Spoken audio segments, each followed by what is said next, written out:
Dog 3, Day 6.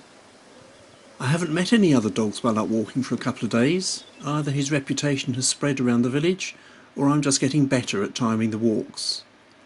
Maybe I should get a t-shirt printed with the logo "Foster Dog Under Training, Approach with Caution."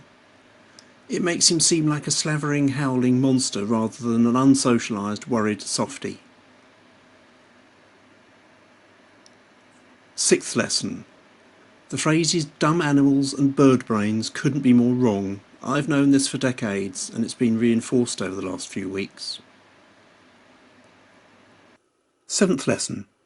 I don't want to become one of those who is constantly saying to their dog, "No, don't do that," or "Come on, hurry up," or "That's wrong, bad dog." She has to learn the rules by positive reinforcement, not negative punishment, and it's his walk just as much as it is mine. Dog 3, Day 7.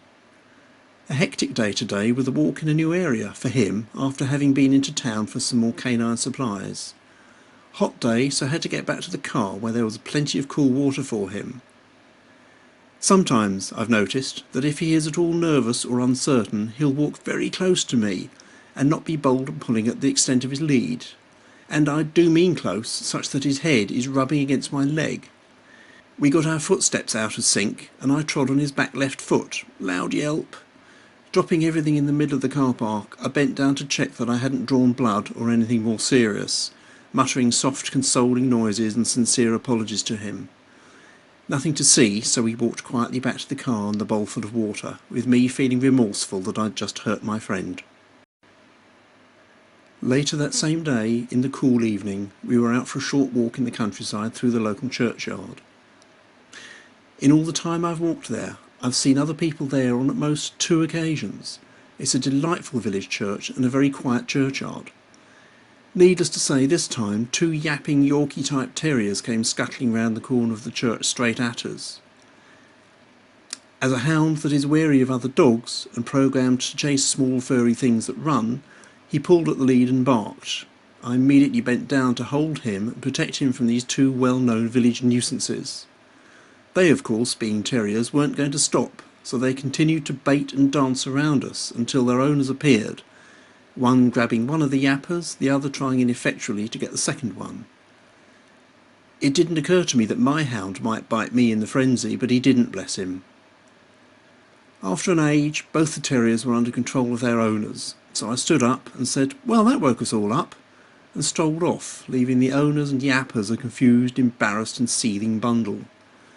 I know the owners, and they're really nice, friendly folk, but they do not know or worry about controlling their pets, and they can be traced on their walks by the yapping of their dogs and the enraged barking of all the other village dogs. Later on that walk, we met the couple who own the only dog who has won my hound over, a lovely fluffy miniature schnauzer who won't take no for an answer and insists on saying hello, nose to nose. Treats given equally to both, they settled down and lie in the lovely cool grass in their back garden. 15 all.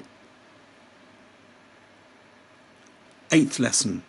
If you are a responsible dog owner, carer, walker, you will get used to smelling gently of dog poo as it sits in the small plastic bag in your rucksack. Dog 3, Day 8. I had to avert his eyes from staring intently at a ram doing his thing with the sheep in a local field, in case it put the ram off, no chance, or gave him ideas, again no chance, he's had the operation. This turned out to be the longest walk so far, and although the wind was blowing lovely and cool, the sun on a thin-skinned, black-haired dog took its toll, so we had to keep stopping in the shade and drinking lots of water.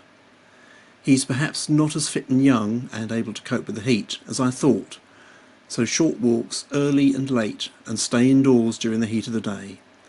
Not sure how he'll manage the 36-degree heat to come next week. 9th lesson. We're in the heat wave at present. Be ready to be humbled when your friend leaves the comfortable fan-cooled sofa in the other room and comes and lies on the rug in the not fan-cooled room where you're typing this, just to be close to you.